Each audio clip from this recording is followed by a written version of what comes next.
बघा आपल्या दैनंदिन जीवनामध्ये काय होतं, इलेक्ट्रॉनिक गजेटने आपल्या जीवनाचा खूप मोठा भाग व्यापलेला आहे हो. दिवसभर मोबाईल चालवणारे करोडो लोक आज भारतात आहे.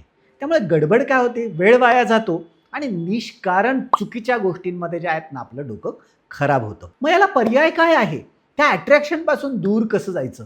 हो, पुस्तकं हे सशक्त आहेत. ह्याला एक उत्कृष्ट पर्याय म्हणून पाहता येऊ शकतं. असंख्य वर्षापासून परंपरेने चालत आलेला ग्रंथ आणि ग्रंथांचं वाचन, नुसतं वाचन नाही तर त्याचं पाचनही शक्य झालं पाहिजे.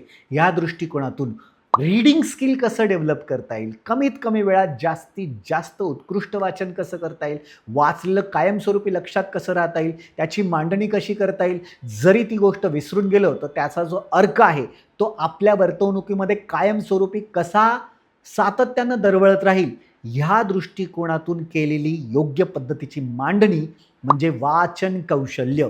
वाचन कौशल्याची आज अत्यंत गरज आहे हां.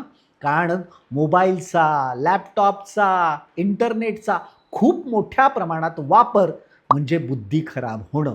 आणि आजपर्यंतचा इतिहास सांगतो, जे ग्रंथप्रेमी आहेत, ग्रंथ निर्माते आहेत, त्यांनीच या विश्वाला खऱ्या अर्थाने दिशा दिलेली आहे. तर मित्रांनो, एक उत्कृष्ट वाचक बनण्यासाठी वाचन कौशल्य अत्यंत आवश्यकता आहे.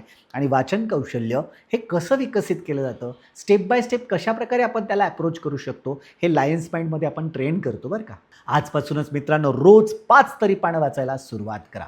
आणि इंग्लिशबद्दलच्या अशाच नवनवीन माहितीसाठी आम्हाला जरूर फॉलो करा. Thank you.